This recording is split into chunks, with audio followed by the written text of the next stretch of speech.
आपल्या सगळ्यांना विषय काय आहे याची कल्पना आहे आणि थोड्या वेळापूर्वी दिल्लीतून नेते संजय राऊतजी असतील, नेते अनिल भाऊ देसाईजी असतील, अरविंदभाई असतील, या सगळ्यांची पत्रकार परिषद नुकतीच संपन्न झालेली आहे. ज्या पद्धतीने मागच्या काही दिवसांच्या पासून काही चर्चा चालू होत्या आणि त्या चर्चेनंतर काही लोक एक वेगळा गट स्थापन करत आहेत किंवा त्यांनी पत्र दिले किंवा ते नॉट रिचेबल आहेत, अशा सगळ्या चर्चा चालू होत्या.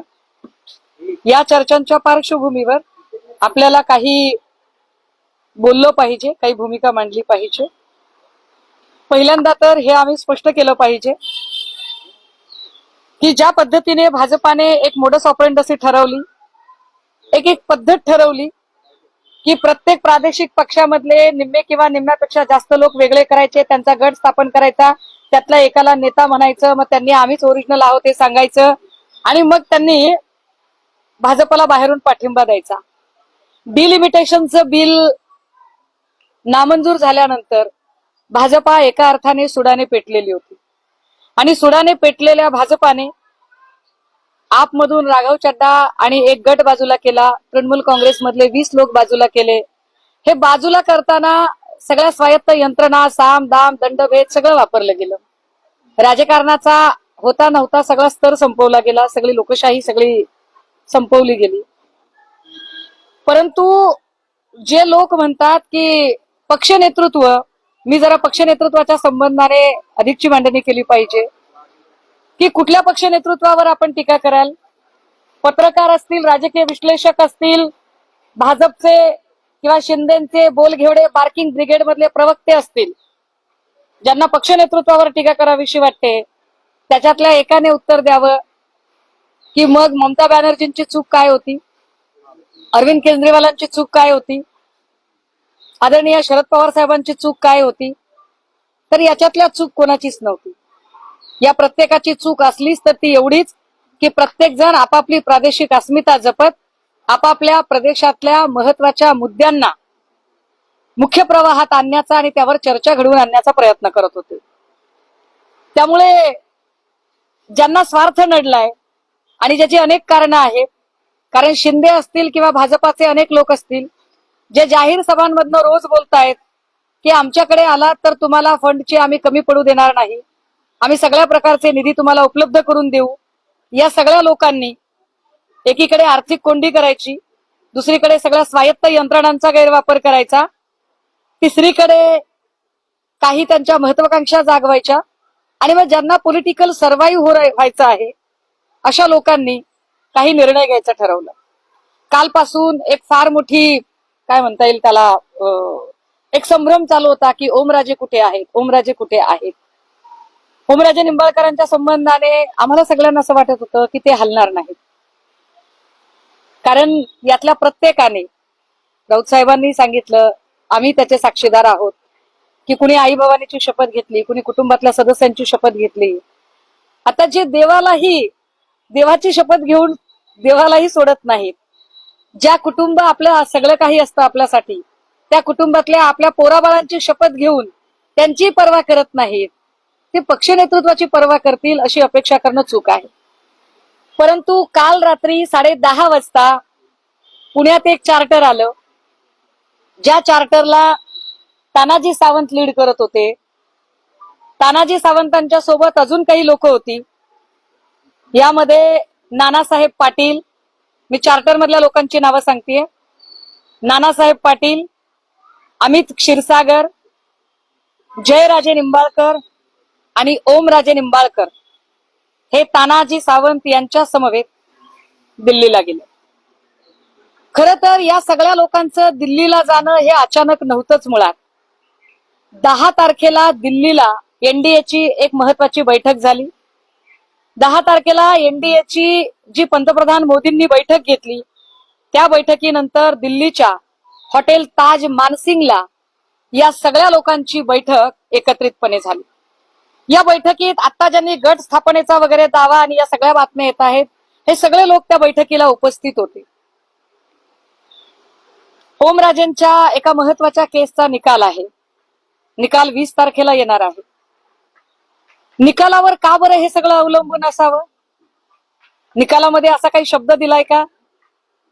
कदाचित निकालामध्ये अशी काही आश्वस्तता आहे का की आम्ही तुमचा पारंपरिक राजकीय विरोधक, तुमची कायमची डोकेदुखी संपवून टाकू, तुम्हाला तुमचा राजरस्ता मोकळा असेल, असा काही शब्द मिळालेला आहे का?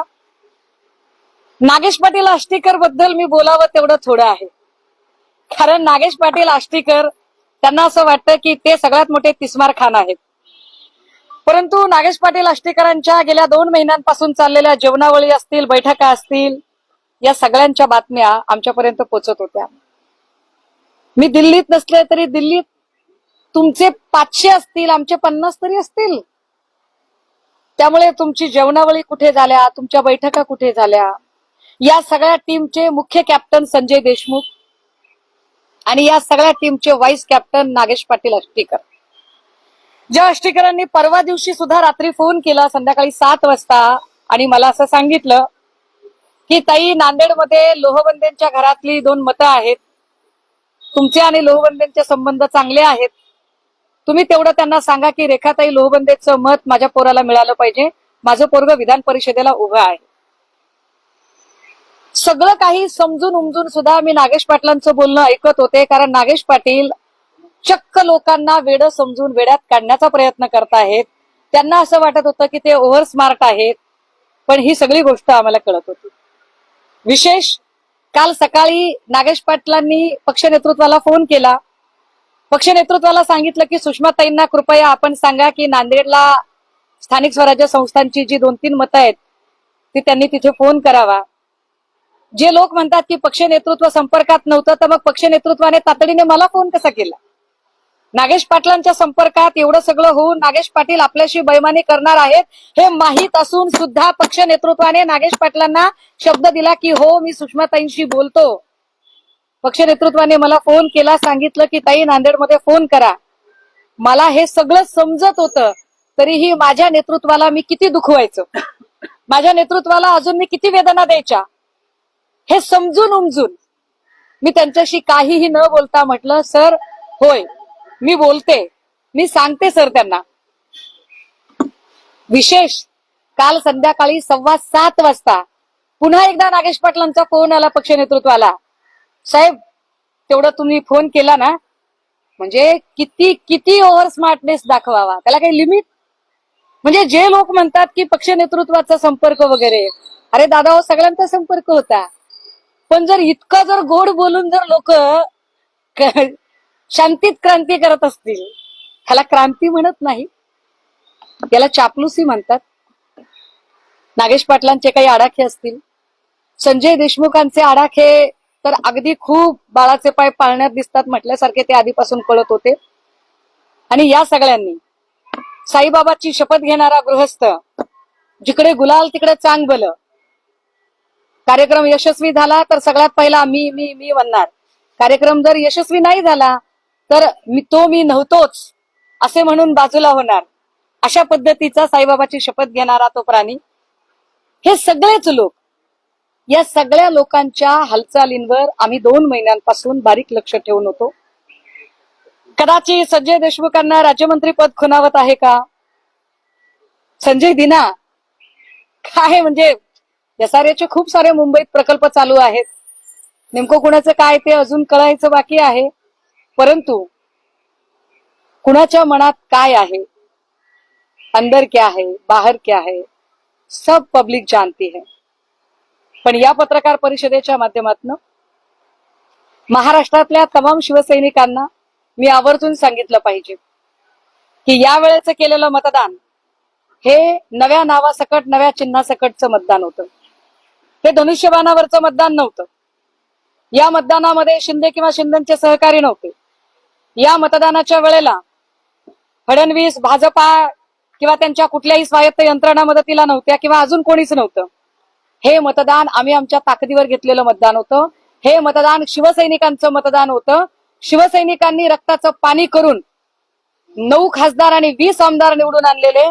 त्यामुळे शिवसैनिकांना पूर्ण अधिकार आहे या लोकप्रतिनिधींच्या घरात घुसून त्यांना जाब विचारायचा.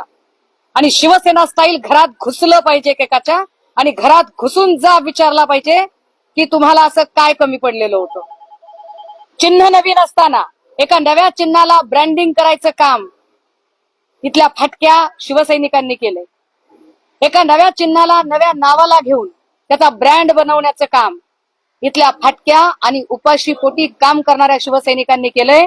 त्यामुळे शिवसैनिकांना घरात घुसून जाब विचारायचा अधिकार आहे आणि घरात घुसून जाब विचारला पाहिजे. आणि या सगळ्या ज्यांना वाटतंय की आपण फार मोठा तीर मारलाय त्या सगळ्यांचे फोन नंबर आम्ही सगळ्या शिवसैनिकांना देत आहोत. कारण हा प्रश्न आता तुम्ही आमच्या भावनांशी खेळताय. इजा झाला बिजा झाला, दर वेळेला भाजपामध्ये एवढी ऐपत नाहीये का की स्वतःचे नेते तुम्ही घडवावे. जातीवंत शेतकरी म्हणून आम्ही दरवेळेला पेरत जाणार, आम्ही मशागत करणार, कोळपणी निंदणी बीज पेरणी खुरपणी सगळं आम्ही करणार आणि पीक घाट्या हुरड्यात आल्यावर आयती कणस चोरायला तुम्ही येणार.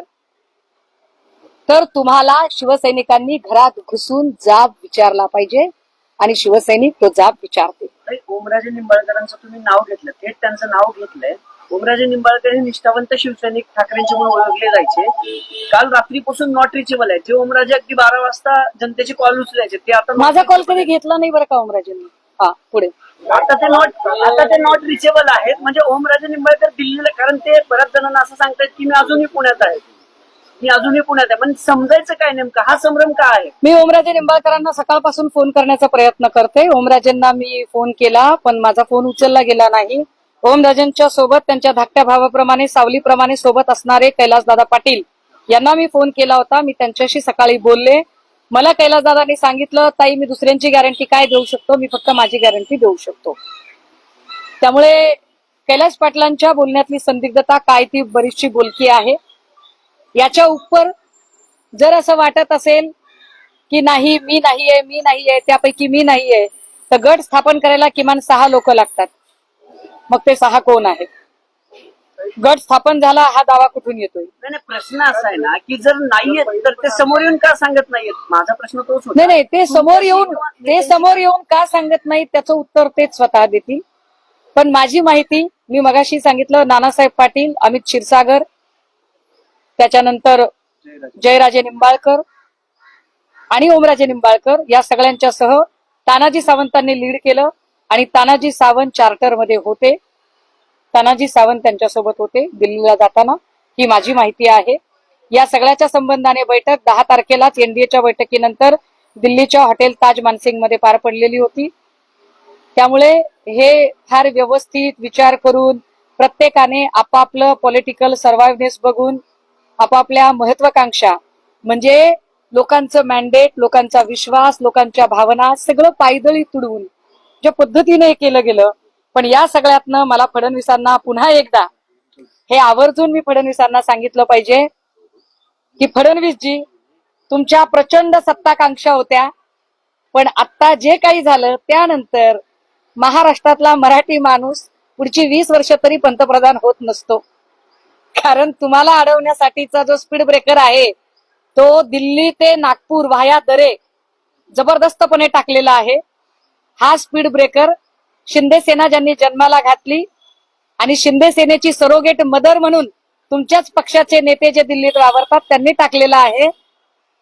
फडणवीसजी, तुम्ही जो भस्मासूर तुमच्या मुख्यमंत्री पदासाठी जन्माला घातला होता तो भस्मासूर आता तुमच्या डोक्यावर हात ठेवेल इतका बळकट झालेला आहे. त्याची काळजी तुम्ही करा. कारण मेलेलं कोंबडं आगीला भीत नाही, असेही आम्ही एकदा होरपळून निघालेलो आहोत आणि सत्तेशिवाय राहायचं ठरवलं.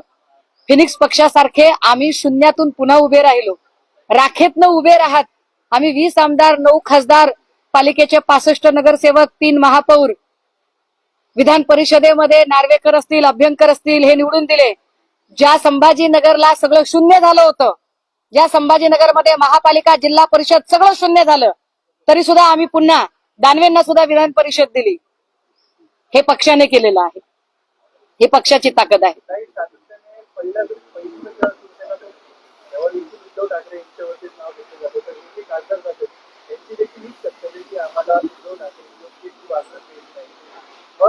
आपण याबद्दल नाही, हे काय असतं ना, माझ्या गावाकडे एक म्हण आहे, निनांद्याला 12 बुद्ध्या असतात. ज्याला नांदायचंच नाही तो 12 कारण सांगतो. जर या लोकांचं जर हे कारण असेल तर मग मला सांगा, तृणमूलचं काय कारण होतं? त्या 20 लोकांचं काय कारण होतं? ममता बॅनर्जी तर काळा कोट घालून अगदी कोर्टापर्यंत सुद्धा धावल्या होत्या. त्यांचं काय कारण होतं? अरविंद केजरीवाल तर स्वतः जेलमध्ये जाऊन आले. मग त्यांचं काय कारण होतं? पवार साहेब तर अगदी दादा गेल्यानंतर 3ऱ्या दिवशी नदी पाहणीसाठी गेले होते. त्यांचं काय कारण होतं? ही सगळी कारणं बकवास आहेत.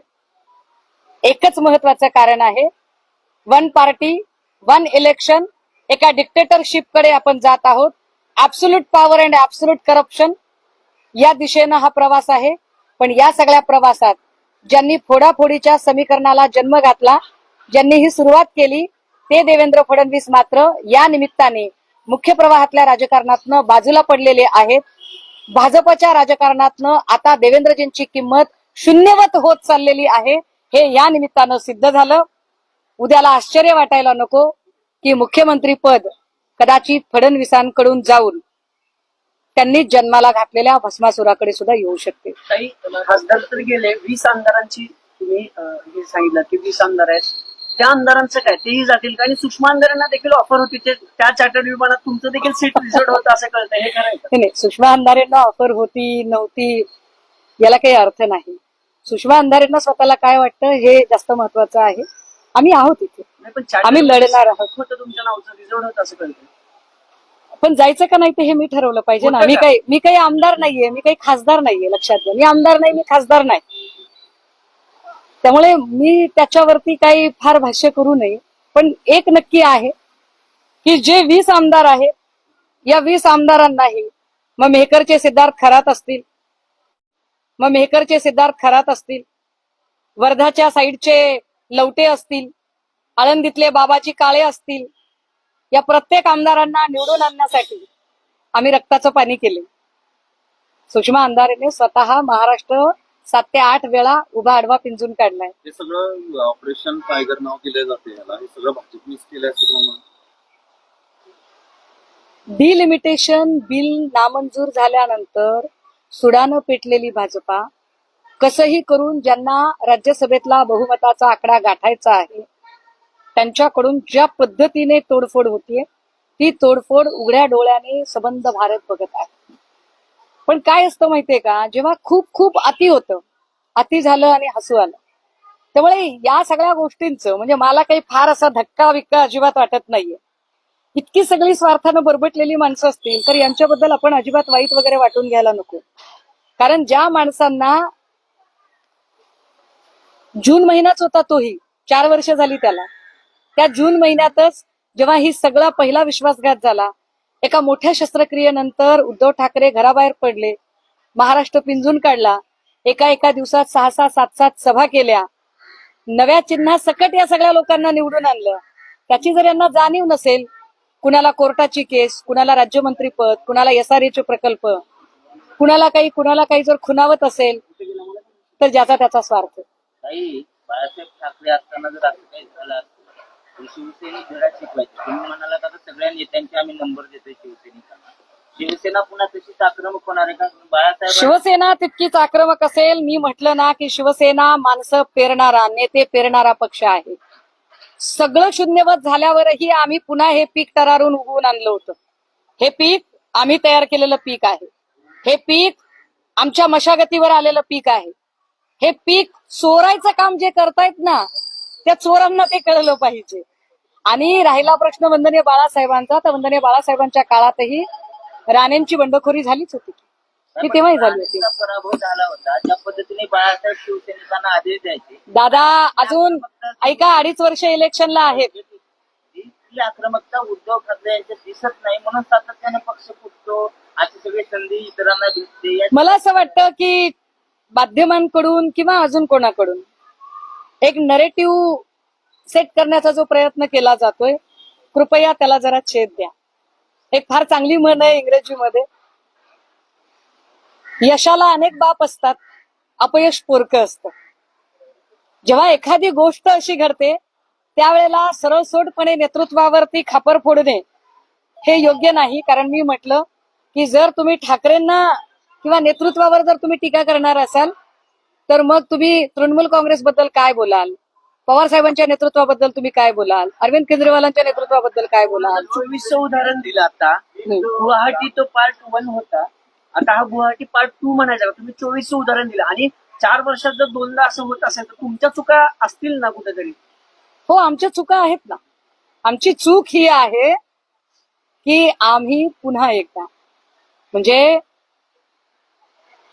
आईची शपथ घेतल्यावर, बापाची शपथ घेतल्यावर, लेकराची शपथ घेतल्यावर आम्हाला असं वाटलं की माणूस जे काही करतो ते आई, बाप, पोरं, बाळ, बायको यांच्यासाठी करत असतो, कुटुंबासाठी करत असतो.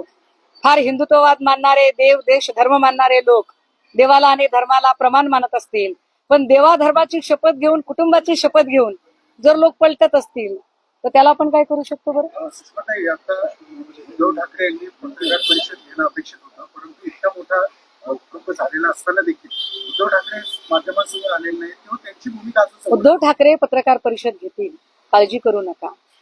सकाळपासूनचा जो एकूण घटनाक्रम चालू आहे त्या घटनाक्रमामध्ये दिल्लीत एक पत्रकार परिषद संपन्न झाली आहे. उद्या आम्ही जो व्हीप जारी केलाय त्याच्यानुसार उद्या आमची बैठक होते. उद्याच्या बैठकीला अजून कोण कोण हजर राहते एक क्लिअर पिक्चर हातात येऊ द्या. त्या क्लिअर पिक्चर नंतर स्वतः पक्ष नेतृत्व सुद्धा आपल्या सगळ्यांशी संवाद साधेल. आता जी माहिती आमच्याकडे आहे, ज्या पद्धतीची माहिती येते ते सगळे अपडेट आम्ही आपल्यासोबत शेअर करत आहोत. देसाई आणि सावंत यांनी व्हीप दिलेला आहे, परंतु आपला व्हीप उशिरा केल्यामुळे इनव्हॅलिड डटाची माहिती मिळते. तर हा व्हीप लागू होईल का याचा? ऐका, असं गृहीत धरा की आम्ही व्हीप काल दिला असता तर काय झालं असतं बरं.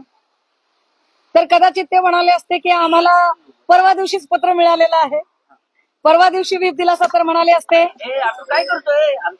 तर ते म्हणाले असते की आम्हाला 3 दिवसापूर्वी मिळालं आहे. त्यामुळे मी मगाशी म्हटलं की ज्या स्वायत्त यंत्रणा आहेत, निवडणूक आयोगासारखी यंत्रणा काय बायस्ड पद्धतीने वागू शकते हे मागची 3-4 वर्ष आम्ही बघत आहोत. आमच्या पक्ष आणि चिन्हाचा निकाल जो सगळ्यात महत्वाचा निकाल आहे तो निकाल 4.5 वर्षांपासून लागत नाही. एका ज्युडिशियल मॅटरमध्ये कुणी बोलू नये असं म्हणतात. अरे बोलायचं नाही ज्युडिशियल मॅटरमध्ये, पण ज्युडिशियल मॅटर चालू असताना त्या संबंधातल्या आमदारांना फंड मात्र वापरता येतो. हे कुठल्या नियमात बसतं बरं. चंद्रशेखर बावनकुळे असं म्हणाले की भाजपचा यामध्ये काही संबंध नाहीये, परंतु शिंदेनी फडणवीसांची चर्चा करूनच ही सगळी ऑपरेशन टायगरची मोहीम राबवलेली आहे. काय आहे, बावनकुळे जरा उतावेळ झालेत. बावनकुळेंना असं वाटतंय की आता जर खांदेपालट झाला तर मुख्यमंत्री पद आपल्याला मिळेल. बावनकुळेंना मुख्यमंत्री पदाचे डोहाळे लागलेत. पण या पत्रकार परिषदेत जाहीरपणे चंद्रशेखर बावनकुळे, मी नेहमी तुम्हाला सांगते की तुम्ही ओबीसी असल्यामुळे तुमच्याबद्दल एक आत्मीयता वाटते, पण हा भाबडेपणा सोडा. तुम्हाला आयुष्यात मुख्यमंत्री पद मिळणार नाहीये. तुमचं सोडा, तुमचा सहकारी ज्याची तुम्ही रोज ओढताय, आता त्याची सुद्धा खुर्ची धोक्यात आलेली आहे. जागे व्हा. तुम्ही जे काही पेरलेलं आहे ते दाम दुप्पट योजनेने आता उगवलेलं आहे. तुम्ही बळकट केलेला भस्मासूर आता तुमच्या डोक्यावर हात ठेवायला सज्ज झालेला आहे. त्यामुळे बावनकुळे प्लीज प्लीज जागे व्हा. फडणवीसांचा या ऑपरेशन टायगर मध्ये किंवा अप्रत्यक्षरित्या सहभाग आहे असं मला वाटतं. नाही, मला असं वाटतं की देवेंद्र फडणवीसांची हातबलता आहे. आदित्य ठाकरे पुण्यातच म्हणाले की आम्ही आमच्या नेत्यांवर अंधविश्वास ठेवतो.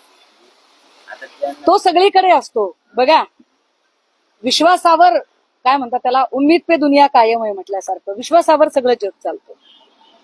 जर एखादा नेता आपल्या पोराची शपथ घेतो, एकुलत्या एका पोरीची शपथ घेतो, आपलं लेकरू आजारी आहे असं सांगतो, आई भवानीची शपथ घेतो, शिर्डीच्या साईबाबाची, शिर्डी वही आते है जिने बाबा बुलाते है, त्या साईबाबांची शपथ घेतो, तर विश्वास ठेवणं स्वाभाविक आहे ना. काही मग आता हे जे 6 खासदार आहेत, तो शिंदे गट जो आहे किंवा शिवसेनेची शिंदेची शिवसेना जी आहे त्यांच्याकडनं अधिकृत काहीच नाही आला अजून.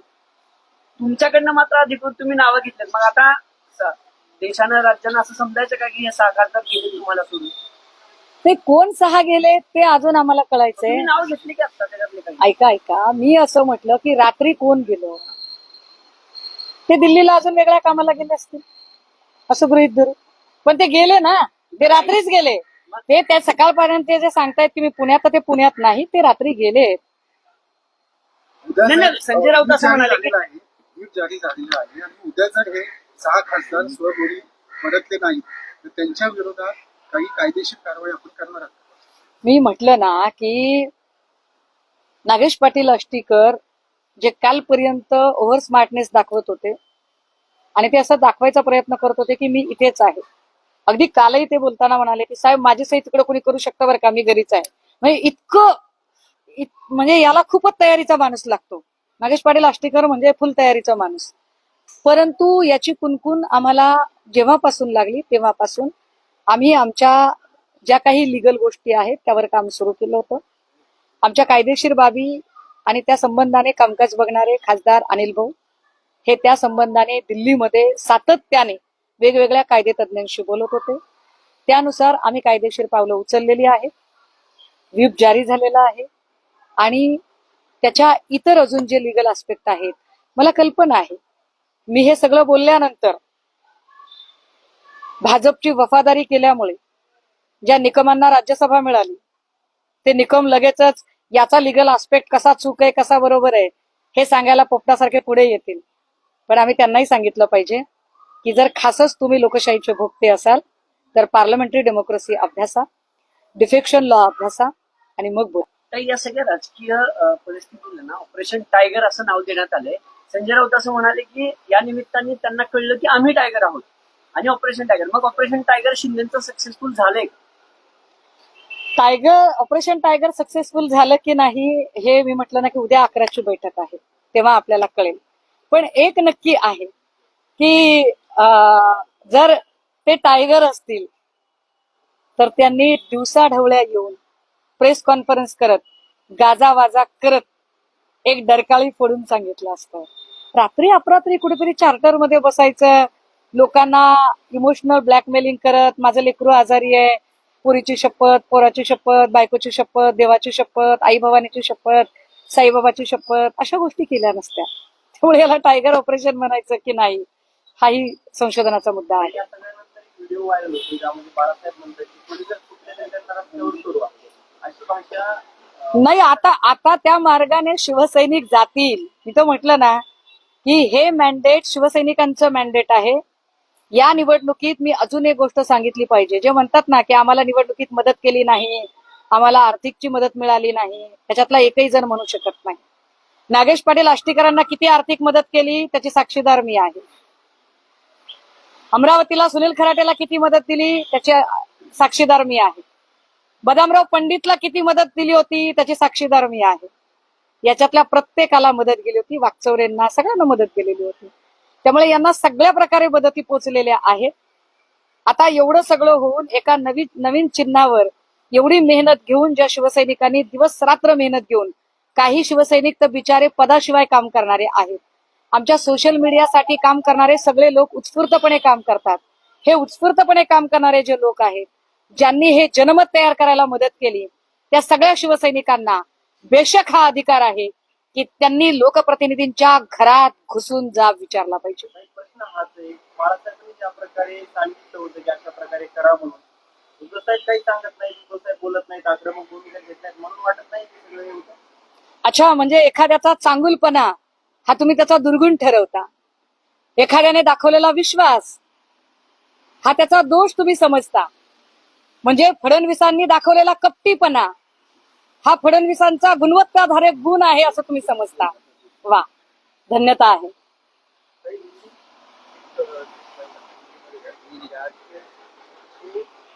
पिछले 15 दिनों से काफी चर्चाएं चल रही थी, बहुत सारे रूमर्स फैल रहे थे और उसे लेकर अब चित्र थोड़ा थोड़ा स्पष्ट होता जा रहा है.